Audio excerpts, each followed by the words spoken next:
All right, welcome back for another episode of Growing Avocado Trees from Pits. It's 2025 March, day 331. So this episode covers roughly 2 months and 1 week. And you can see this backup specimen is a very perfect specimen. It's growing really, really well. Has very, very few defects. Well, perfect is always a strong word with any living organism. You're going to get some blemishes here and there. But it's managed to retain most of its leaves longer than the other plant, of course, which is also doing pretty well now. But you can see it's lost a bunch of leaves, and this was right after I chopped down my ice cream bean tree, as you can see in the back. So this side shoot, the second shoot, it's crooked, and yeah, it's had trouble. Well, actually, that isn't even the side shoot that I was referring to. This is an offshoot of the main trunk. So this is the side shoot, and it's always kind of dragged. You know, it's done a little better since I let it alone and let all my plants alone over the winter, and just let rainwater, albeit very limited in this San Diego Mediterranean climate. We had the driest winter ever in recorded history. So yeah, I stopped watering using tap water, and that seems to have perked up the second shoot. And I just keep all this organic detritus here. There's all of these weeds that I keep pulling out. I let them dry, and hopefully if there's fungus in there that's beneficial, it can decompose the remains and get the nutrients back in.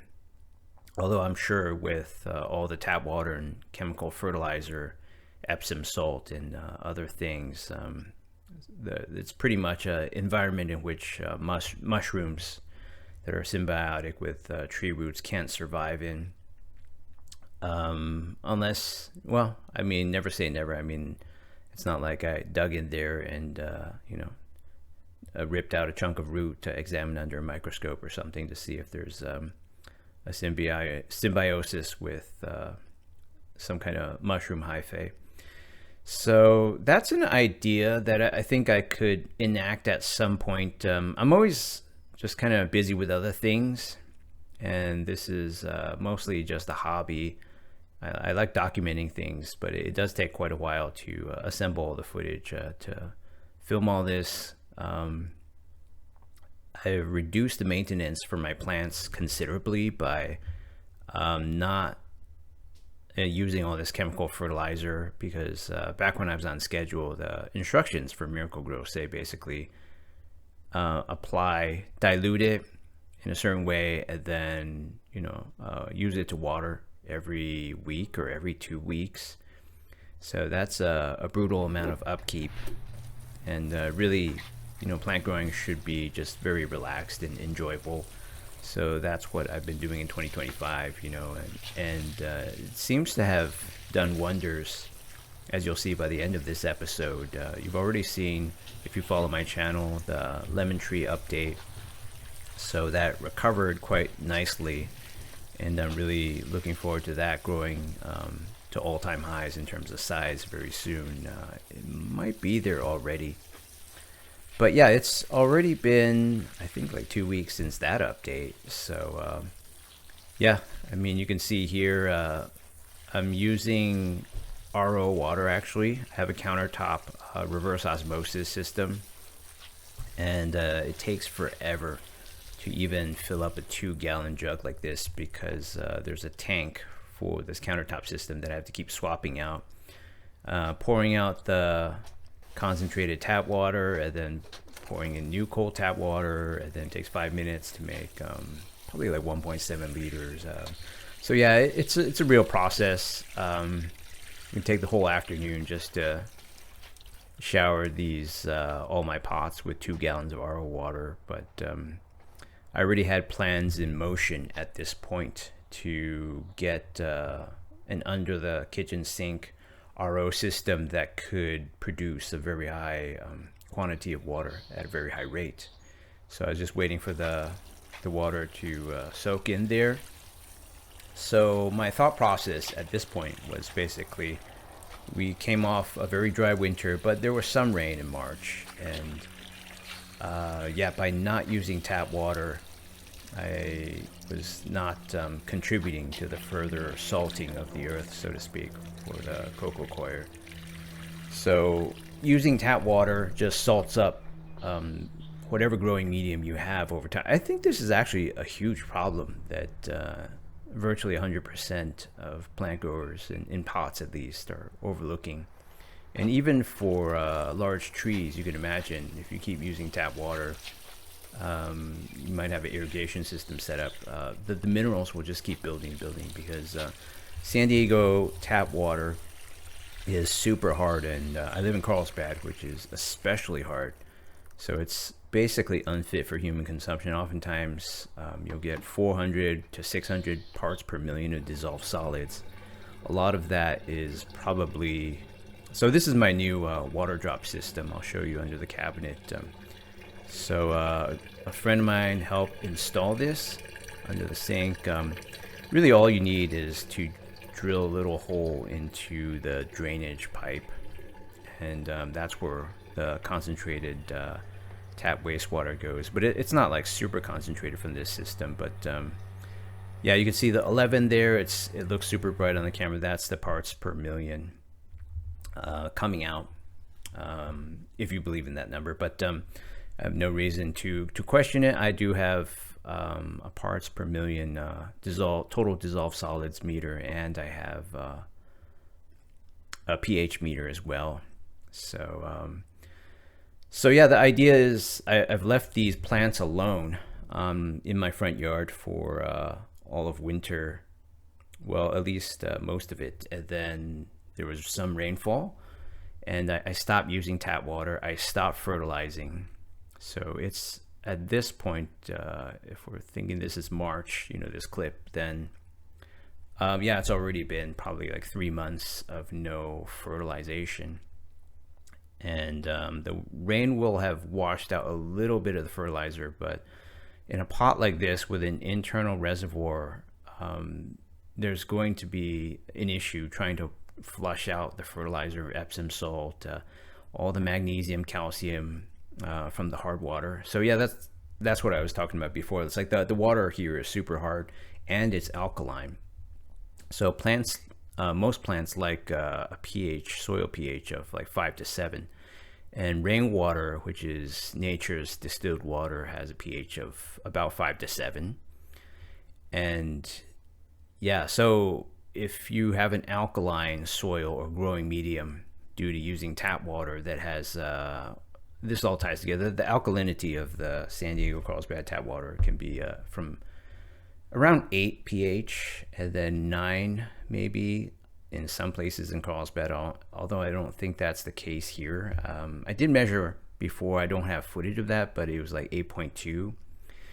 And after I set up that water drop system, my friend and I were just kind of testing it out, and that was like pH 7.2, I believe, were the readings I got. Now that may have changed because that was like right after he installed it for me. But yeah, I think it's going to make a big difference going forward. I mean, at this point in the video, I literally just started using the new RO water, but a lot of these leaves are healthy, but they're really curled and and really ruffled. And then some of these newer leaves are doing better. So it's going to take a long time to flush all the salt out of the cocoa coir. It's a process in my mind, not a one-time thing, because you add in RO water, for example, and it has to dissolve and leach all the excess salt out of the cocoa coir, which isn't an immediate thing. So when you water, a lot of the water would just rush to the bottom of the pot very quickly, and it would take successive repeated waterings very evenly throughout the entire cocoa coir to get that entire deadly wave of salt being eluted out to make its way into the reservoir. And the reservoir is irregular shape. It's not like this pot that's very easy to flush. So this pot, you just, I just water from top to bottom, and then I have drainage holes that I drilled underneath when I set all of this stuff up. So it's going out. So those are like little chips of paint, actually, because they repainted the exterior. And due to weathering, like little chips of paint fell off over time. So that stuff I could wash off. It's not a disease or a defect, but it does kind of look ugly. And so yeah, what I was saying was like this pot is very easy to flush out. It's cylindrical, more or less. I mean, it's very narrow at the bottom, which is terrible for Santa Ana winds. At some point, this will just blow over if I don't do a transplant. So this backup specimen is really good. I've already thought about maybe transplanting this and the main tree into something huge, but don't have really the bandwidth or the resources right now. But yeah, what I was saying is these square pots, I have 6 of them, have internal water reservoirs at the bottom, and those are basically, so what is this? This is like 22 centimeters. That's like what is that, like 9 inches? And then this is like 11 across, so that's like 4 point something inches across. I mean, it's a big leaf. And yeah, it's basically, I've been thinking of these leaves on the main plant as phase 2 leaves in my mind, because they're thick and leathery. I've never had an avocado seedling. If you go back and look at all my series, or maybe look at other people's avocado growing series, there's like a million of those out there. But these are very healthy leaves. They're very thick, lustrous, and leathery. And you can go anywhere else in the footage and look at the backup plant. It doesn't have leaves like this. That plant might have really different genetics. It's short and bushy. It's perfectly designed to be ornamental. This is maybe 8.5 long. Also a great leaf in its right. Yeah, so later on I can show you some leaves that are even bigger, even longer, but these are, I think, about as big as most people will get. And I think the leaves are so big and robust maybe because I've diluted out some of the fertilizer and salt buildup, so the plant still has a lot of access to fertilizer. So I didn't finish saying earlier, due to the challenges of narrating the footage, the internal water reservoir is a very irregular shape, and it has just one little outlet hole on one of the corners. So to flush everything out of that, which keeps soaking back into the bottom cocoa coir, it takes like an insane amount of water. So I'm thinking at least like 50 to 100 gallons of water, which is 300 liters, 200 300 liters, etc. That wow, this is 23. So this is like over 11 inches long. But yeah, it's a process to flush all the salt, to desalt these pots. And also the calcium, magnesium deposits from the tap water also create a salt gradient over time. So one thing that I noticed later on as I flushed out everything was the demand for water for all of these plants plummeted. And there was kind of a Santa Ana winds, like a dry hot spell for a while, I think, more towards maybe May, the end of the footage taken in this video. So this one's 4 inches across, 10 centimeters. It's pretty good. This is a great tape measure for measuring leaves. It's flexible, soft plastic. So this is more RO water. I haven't fertilized. I haven't been doing any fertilization for at this point it was probably already 3 or 4 months. So yeah, the plant can still use and access a lot of the fertilizer that's no doubt still within the cocoa coir and in the internal water reservoir. So the thought was, I'm diluting this out. I'm flushing with excess RO water, but at what point is it bad? Should I just keep flushing until I've flushed everything with 50 to 100 gallons? That's still the plan for me. I wouldn't say I've achieved 100 gallons because it's a lot of work to fill up all these pails. I think each one can be filled up in probably like 4 or 5 minutes. I didn't actually time it with the water drop. G600 is the model, I believe. It's a pretty good machine. Definitely don't use those crappy like tank systems. So yeah, the tanked system versus tankless, which is what I have. The problem with tank systems is they use their advantage is they use a lot less water pressure. So I guess it's easier on the filters, but it's literally, just trickling into that tank in terms of production. So if you don't have a high pressure tankless system, like the water drop that I'm using, it's just going to take forever.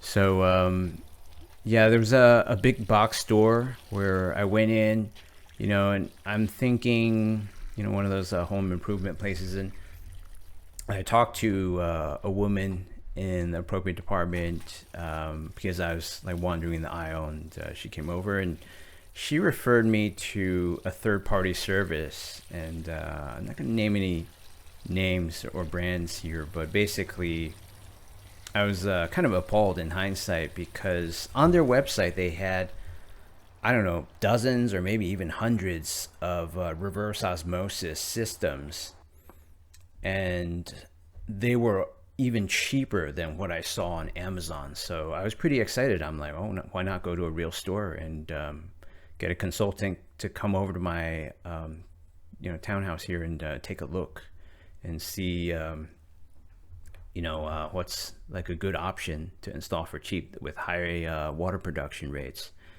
So the salesman, basically the consultant, gave every reason under the sun to not use a tankless system and embrace their crappy technology, which, as far as I could tell, wasn't any better than any other random system you could buy online. And there's probably like hundreds to choose from out there. So it's a big business, but they wanted to use their proprietary system. And then he had, he called up, the good cop, bad cop, the good manager, bad manager, and they're feeding us all this BS on, what can be done. And then the consultants trying to entice me with all these options to drill, have like a tube or a pipe, doing some construction, going to like the closet where a giant tank would be stored, or something in the garage, and then the water would be piped back.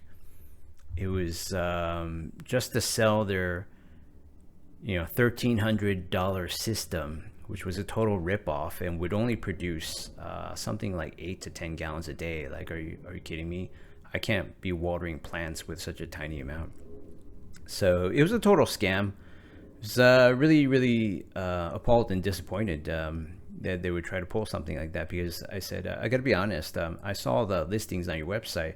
They're cheaper than what's on Amazon. I thought you were going to bring out a big binder and we would, flip the pages and talk about the various options on the website of the company. Not his third-party little scam company, but it was another one. The big box store for the home improvement. So yeah, like his ending sales pitch was, and if you order by Sunday, I can give it to you for $1,200. So at some point after we talked to the good manager, the bad manager, who were just like making all this charlatan stuff up to try to get me to buy a $1,300 system or a $1,200 system, is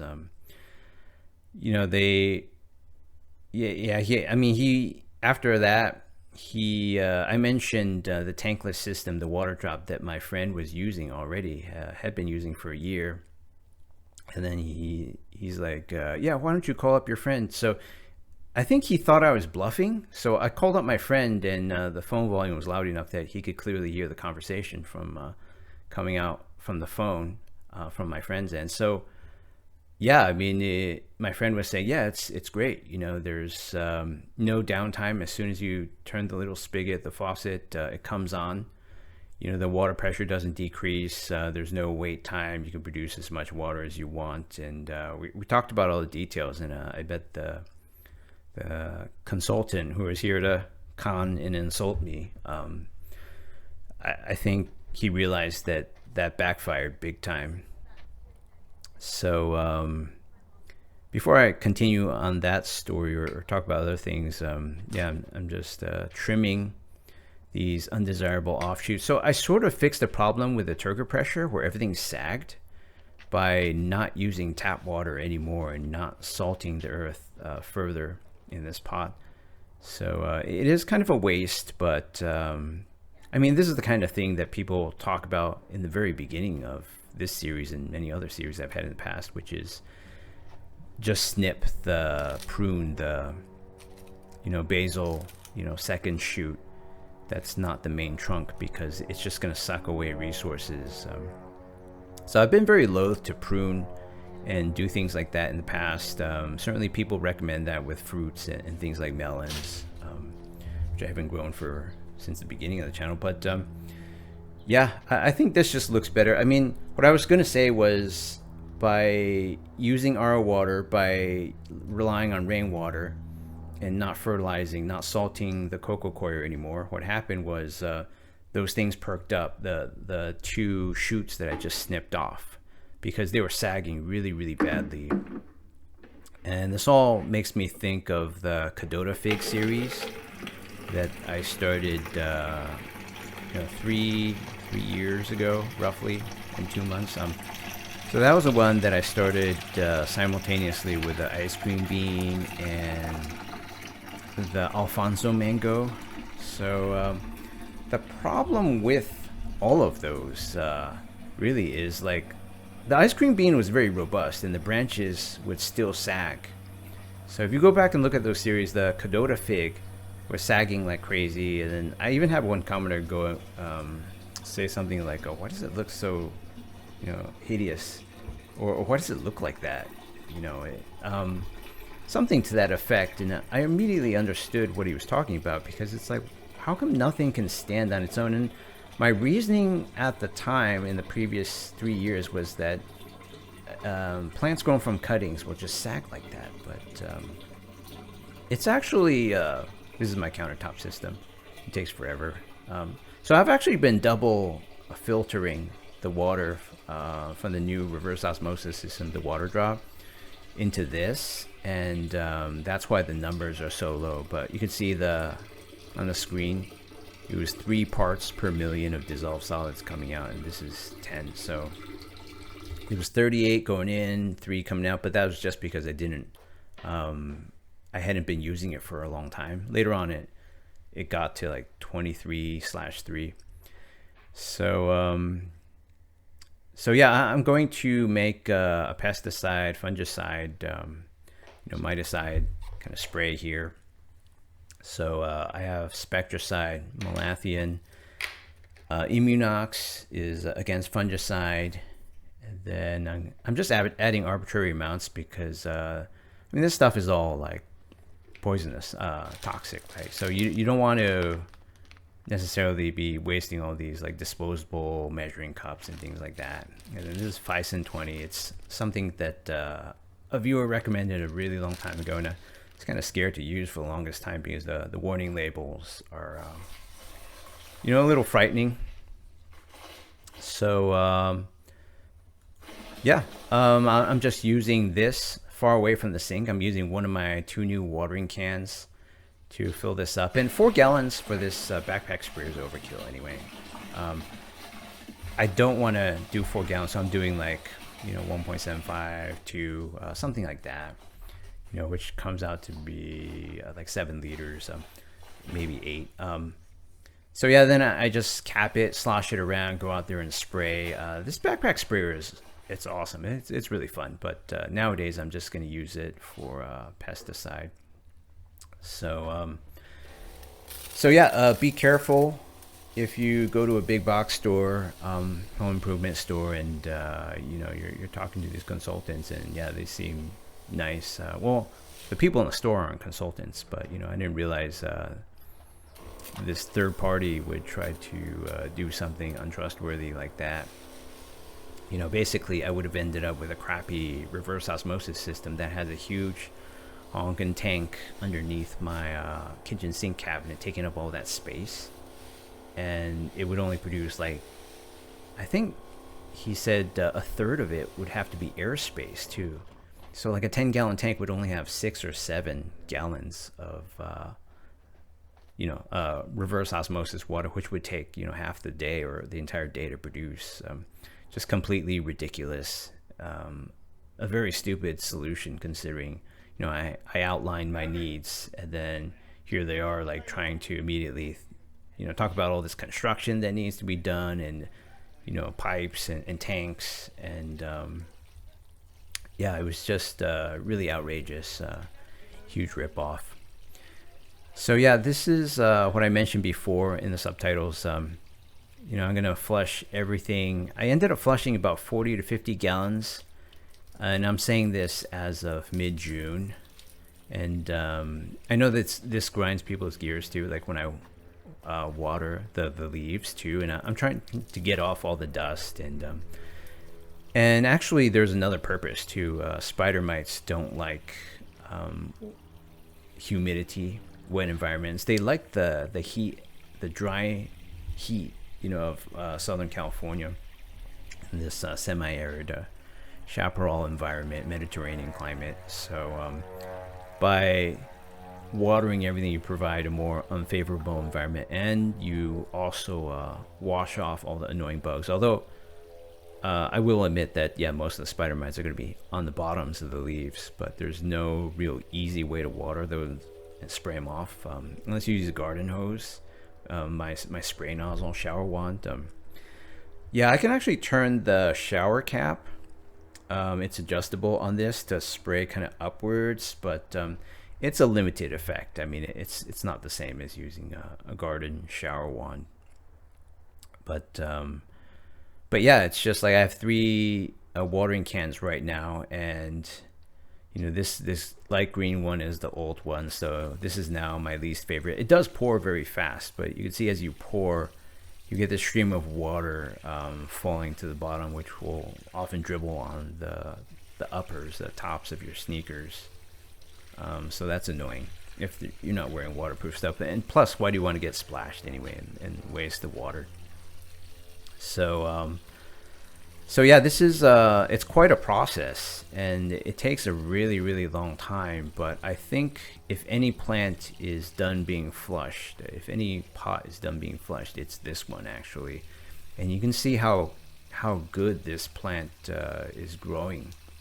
So it really speaks for itself. It doesn't have gnarled, knotted leaves. There's a little bit of deformities at the top, and like I said in the lemon tree recent update, a lot of this could just be attributed to that was a leaf growing when I pushed a huge salt wave out of the cocoa coir as I started to flush with large quantities, large volumes of reverse osmosis water. So 3 watering cans. I do this, that's probably 5.5 to 6 gallons multiplied by 3.78 if you're an international viewer thinking in liters. I mean, there's no hard and fast rules. This is not a protocol. This is just something I'm doing for the first time, and I'm kind of telling you. But as I mentioned in this and in the most recent lemon tree update, the water usage seems to have crashed for all my plants ever since this. The water reservoirs for the pots that have them are pretty much full. Even if I don't water for a week and a half, I'll kind of give the pots a shove with my bottom of my sneaker, kind of give it a mild kick push, and I'll hear the water slosh. I feel the weight, and then some of the water will slosh out of the little drainage hole. You can see the drainage hole for the bigger avocado, and it's got sort of waterfall markings of minerals because everything was tap water. Everything, so it was tap water. San Diego, especially Carlsbad, hard alkaline tap water with tons of chemical fertilizer, Epsom salt dissolved, and also some crushed vitamins, which is, it has benefits. Calcium carbonate is a buffer, so crushed vitamins can act as buffer. But when your pH is so high, that's just, I think, one thing that will prevent your cocoa coir or other kind of growing medium pH from ever getting below 7, where it needs to be. So at this point, the first mover, I've pruned 2 of the offshoots. One was there originally growing alongside the main trunk, and then the other was. So you can see how I'm using this watering can. You'll never get the pressure you need to kind of spray upwards and thoroughly flush the undersides of the leaves, but that's okay. I'm just trying it out. So at this point it looks pretty sparse in terms of foliage, because I chopped away 2 things, one from the middle, one from the base, that had a lot of leaves. So hopefully all the foliage growth will be concentrated at the top right now. So yeah, it's getting tall. It's hard to wash that stuff off. I have these cloth, cheap, nylon ottomans that I got from Target a long time ago. And those are basically things I can stand on. They make me maybe like 18 inches taller when filming and watering like this, although I don't really want to splash it with water. But I have things I can stand on to make this taller. I'm not going to drag a ladder out each time, but I'm kind of wondering about the future of the series, just because this thing is going to get really, really tall in terms of how I'm going to film it. So that's going to be a challenge I've never had before. This is by the end of this update, it's already, I think, the tallest plant I've ever had, if not tied with the ice cream bean tree. So you can see the plant swaying around in the wind. This is not a problem with the backup plant, although as the backup plant gets bigger and taller, it might just blow over during the Santa Ana winds. So I am thinking about doing a transplant. I'll talk a little bit more about that later, but you can see I have 2 thin bamboo stick support columns that I use with this gaudy, I don't know if you'd call this aquamarine nylon rope string rather. It's got some other colors and patterns in there, but I'm at the end of my spool. So if you don't like the color and you haven't liked it for the last few years, not to worry. I'm going to get a new spool of something else. I use just tiny sections of this stuff every time I need to do something like this. So I really hate the concept of tying plants to stakes like this. I think there's something wrong, and you really see this in landscaping. Granted, there are some areas where there's hurricanes, typhoons, cyclones, where little saplings can blow over, but my thought process is I think that this is caused by not just the water perhaps, but by using chemical fertilizer or for some of these commercial landscaping projects, they do use like chicken manure and other things. You can smell it, it's nasty. I think when you over fertilize, the foliage growth gets prioritized, and then the plant becomes very top heavy before the stem, the main trunk, is ready to support its weight.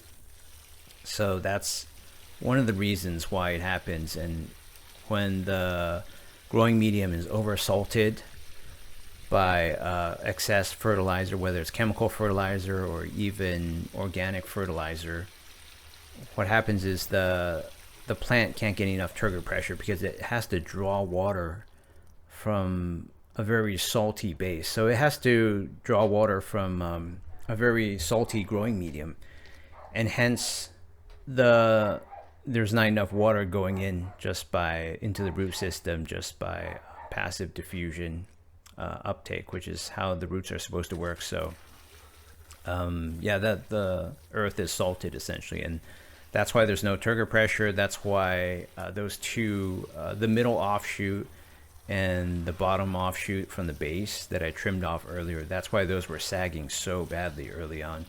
And it wasn't until I stopped using tap water, I stopped fertilizing, that the situation improved. And within a few weeks, they perked up. I think there was an instance where I used like maybe the first reverse osmosis watering that I showed in this clip, in this video update. The bottom undesirable offshoot coming from the base, that perked up, I think just the next day. So that makes a huge difference already. And I thought that was doomed to rest on the lip of the pot and sag forever. But once I saw that, I realized that this is a game changer, that salt is a very, very big problem.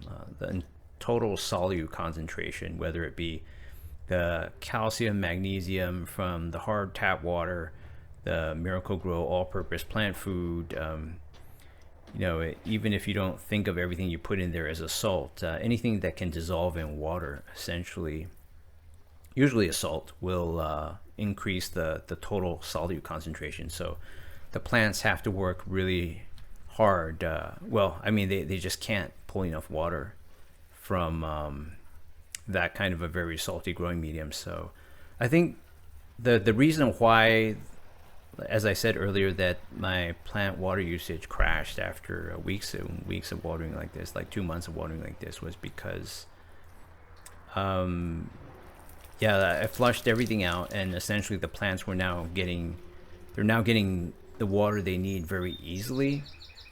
I think before, what was happening, like with my ice cream bean tree and the California poppies, you wouldn't think California poppies, like a pot of those, could use water so much and be the second heaviest drinker after the ice cream bean tree. It doesn't make any sense at all.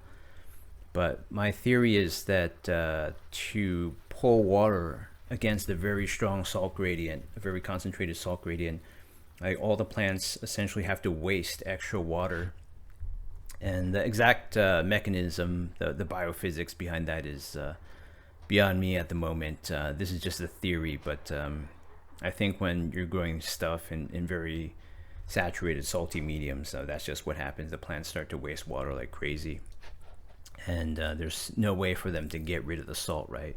So this can actually has a minor flaw in that when you start pouring like this initially, if the can's too full, some stuff sloshes out of the top, as I just demonstrated a few seconds ago. So as I said, the desalting of the earth, it's a very long process, and at some point, I think, as of the time I'm narrating this, which is mid-June, I've done enough for all my plants. The Joshua tree that you can see right next to me, is the foliage actually turned a darker green, and the amount of webbings, whether caused by spiders or spider mites, I'm not sure, in between all the blades has started to reduce.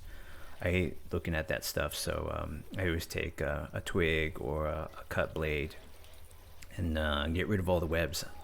Occasionally I'll see like a small spider, but yeah, usually I don't really see anything, just a ton of webs, which is a really bad sign. I mean, people like to say spiders help catch things, but the reason they're there is because prey is so abundant, which means you're not taking care of your plants properly, and that's why they're dying, and then the leaves are rotting, etc., or the plant's unhealthy, the immune system's low, so it's just covered in bugs.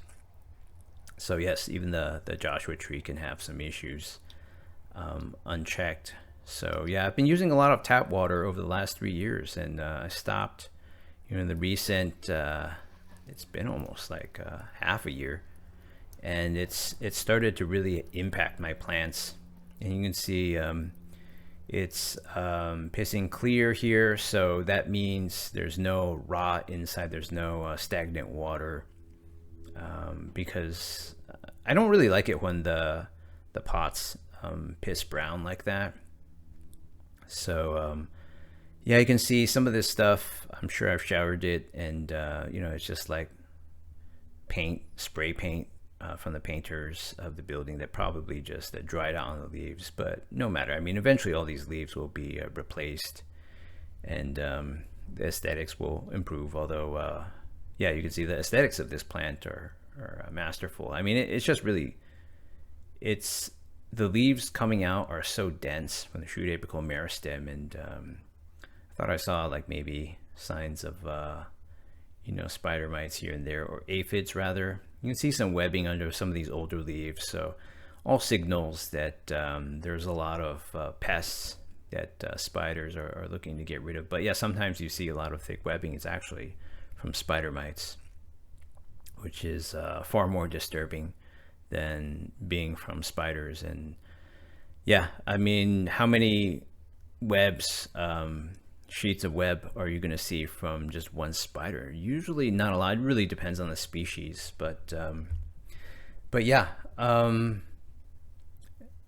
flaws aside, I mean, very minor flaws aside, this is a great plant. It looks very ornamental, and I have no idea why it's so prone to, I think this has some, parasites underneath. If you go back a few seconds under one of the leaves, but yeah, not all of them are parasites, because I think there's also, as I'll show you later in this video from some other clips, I think there are predatory mites as well, which is a good sign. So yeah, later on in this video, you'll see some, what I think are predatory mites. They're pretty big, and then everything else is just, like I don't really see. Yeah, I see like a white thingamajig, like some kind of animal underneath one of the leaves here on the right. What's that? That looks like it could be some kind of pest. But generally what I'm looking for is just an over infestation of aphids, which would suggest I need to spray again. And usually when you spray with these, pesticides, miticides, it doesn't, in my experience, the efficacy doesn't last for very long. So you spray, and then it seems like almost a few days later, and definitely by like a week or two later, the plant is just covered with pests again. So yeah, spraying is not something that I have the inclination or want to do every week or something like that, nor do I think it should be necessary. But you can see this is regrowing. You can see where the cross section dried out where I snipped it off. So at some point I'm just gonna trim this again, and the tumor is coming along nicely, whatever that thing is. I don't know if it serves any purpose at all. It's quite the weird avocado tumor. It's a benign tumor at the base. So no commenters, nobody has watching the series has suggested what that could be. Nobody has any explanations, nor do I. I've never seen or heard about anything like that. So yeah, this is another case where it really makes you ask, why are we getting so much meristem proliferation? Why are there, this is branching out like crazy, and it's just very interesting. And does this all tie back, along with the tumor, to the hydrogen peroxide germination? What's going on? So I think these might be predatory mites. What do you think? These little bigger white ones on the top that you can actually see very easily. So the amount of leaf primordia coming out of each shoot meristem is just astonishing at this point for both plants. And I don't know if this is just due to using RO water or what, or if the fertilizer amount in the reservoir is at the right concentration now. But this pot doesn't have a reservoir, and it's doing that too. So like every single shoot, even the pointless one at the base, are doing this. So it just looks really, really healthy. And one thing that I should mention is, as I've done in some previous episodes, was I watched this YouTube video about this guy who had many mature avocado trees, like a food forest essentially. And he had this routine where he would piss in one spot at the base of one of the trees, and that tree had a huge aphid problem. And it's because of the urea that provides for a lot of nitrogen fertilization, to my understanding. So there's this theory that if you fertilize too much, particularly with nitrogen, then there's a lot of new shoot growth, and hence you get a huge aphid infestation because there's some kind of irresistible smell that wafts out. So something like that happens, an imbalance, if you will, in the plant's growth that ends up being very detrimental to the plant, whereas none of his other avocado trees had aphid infestations. So here you're seeing what happens after weeks and weeks of reverse osmosis watering, but with no fertilizer for basically, I don't know, it's been like probably like 4 or 5 months at this point with no fertilizer. And you're just seeing this amazing proliferation at the same time. It's kind of a mystery to me, because you'd think with all this new leaf growth, is this not a torrid pace of leaf growth? Why am I not getting a huge aphid infestation? So let me know your thoughts. This is what the washed out ice cream bean tree planter looks like. So this is all just like tap water from the hose wand, the shower wand, and you can see the vulnerability of these pots. They're not designed to hold, let's say, 300 pounds, 100 plus kilos of clay. Well, 100 kilos would be 220 pounds. But yeah, I think this would be probably like 150 kilos if you filled it up with dirt and sand and things like that. But yeah, you can see this comical bulge on all sides. So that means the reservoir is filled almost all the way to the top, and the internal water pressure of the hollow pot, it's pushing out the sides. So luckily this wasn't something that was resulted in permanent disfiguration. You can see, yeah, I mean, it basically reminds me of, waking up in the middle of the night after a very sound sleep, but having drank a lot of water beforehand and eaten a big meal. So, yeah, you can see there's just this amazing proliferation of leaves and offshoots, and really I'm asking, like, what for? It doesn't need that many offshoots, but the conditions I've been providing are conducive to this. So if this is what you want to see in your avocado tree, then by all means, I mean, just get an RO system like I did, a tankless system, and just start watering away, because I think at this point, having flushed 40, 50 gallons of RO water into the pot, the cocoa coir should be very pure, and that also makes me think that it might be the perfect time for mushrooms to get established. But if I don't see any mushrooms pushing up after this continuous RO watering regime, regimen, then yeah, I might look into a suggestion that some people have brought up over the years, which is to get some mycelium from mushrooms and or spores, and try to inoculate the cocoa coir in all my pots. Cocoa coir, is it? Yeah, I don't know. Sometimes I've been thinking I've been pronouncing that wrong. But you can see some sort of, I don't know, what is that, like a plant hopper of some sort. It's like tiny. And truth be told, I was going to prune this away anyway, so what does it matter? But I don't like seeing parasites feed on my stuff. So the main trunk is getting a little bit woody at the bottom, and it sort of has like warts of bark, kind of like a fly amanita mushroom.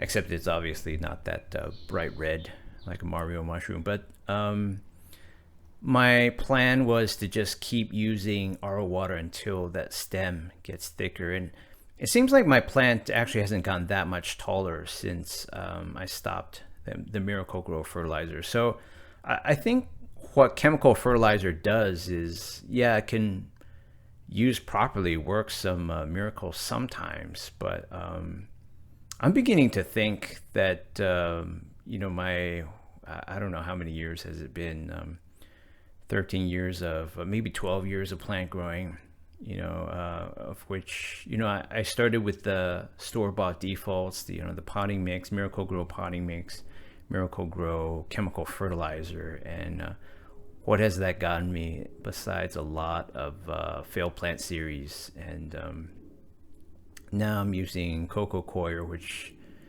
I've only been using this for like, I don't know, 3 years or something. But yeah, I'm using RO water, not tap water, and maybe it's right that you can see that leaf is really pale. So I'm kind of worried about the plants being malnourished. But if pale leaf primordia were a problem, then how come I don't see pale, sickly, deformed leaves, adult, mature leaves later on, or intermediate nascent leaves? Everything looks really healthy. But yeah, like, is there a need to fertilize at all? Because plants can extract a lot out of what's in their growing medium. Even if you grow things in pure sand, it's said they can do really well, or sandy loam, or just like pure sand, for instance, where I've seen some Joshua trees. This is like, I'm thinking Lancaster. I went there with my friend, the same guy who actually helped me install the water drop. But we went on a lot of road trips. But yeah, I've seen Joshua trees, like old mature Joshua trees, grow in nearly pure sand. It's like being at the beach essentially, but it's high and far inland, where it's hot and dry, far away from any bodies of water. So yeah, there's always organic detritus, animals, even the smallest insects, and there's microbes. They're leaving bodies behind, they're leaving droppings behind. Organic detritus will also blow over by wind and just kind of accumulate in. Think of the coco coir as kind of a sponge for organic nutrients just in the environment. Sometimes birds do come poop on the perimeter, the lip of the pot, and when I water, I try to get that into the pot. But I don't think you need that much. You can see these are older leaves, but yeah, I've been calling these in my mind phase 2 leaves because they're so thick, and some of them are all curled up like a taco. Others are curled the other way. I don't like it when they're convex like that. I prefer the concave look, taco shell for some of these. But yeah, I'm hoping that these deformities will go away over time. So yeah, you can see the leaves come out thin like this. So, but yeah, on the other plant, the backup plant, and all the other trees I've seen, and perhaps even the ones in other people's videos, I don't tend to see these really thick, sort of ruffled edge ones that are just like thick and leathery and super robust and healthy. So yeah, you can see the leaves when they're new, they're thin. But on the other plant, the backup plant, it's getting pretty big now. But and it has like 1 or 2 really big leaves, but its leaves never become like super robust like this one's. So you can see I doubled up on the bamboo sticks because the weight of the tree and the instability of it under the wind kind of necessitates that. So yeah, there's been really toward growth lately. This thing is becoming giant, and I haven't used any chemical fertilizer for the longest time. So that's all you need. You need good water. Reverse osmosis water solves all my problems. So I might do a transplant. I've been thinking about it, but it's a little difficult to get pots that are really that much bigger. I checked out Wayfair, and I think they have some pots that are big yet affordable, because you don't want to pay like $400 or $500 for a giant pot, right? It's too crippling on the finances, kind of a waste of money. Even these planters with the internal reservoirs are about $100 each. So yeah, ever since I pruned this and used a lot of RO water, it looks a lot better. And the backup tree is getting quite tall too. So this has been a very successful period of growing for all my plants. You can see they're a lot greener, a lot more healthy.